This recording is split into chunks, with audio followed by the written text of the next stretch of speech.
Hello guys! Magluto tayo ng pata. Hindi na natin napakita kung paano ang pag-isa, pero basta meron yan siyang bawang, sibuyas at luya lang. Tapos, sangkutsa, then ilagay ang pata ng bawang. Ilagay na natin ang higo.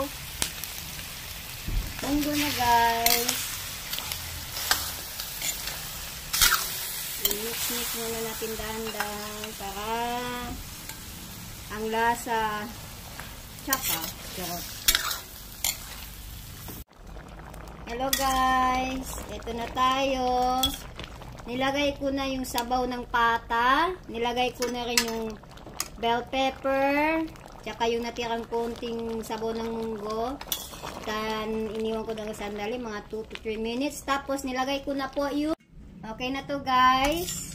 Luto na. Papatayin ko na yung ready to serve na tayo. Okay. Yummy! Yum, yum, yum!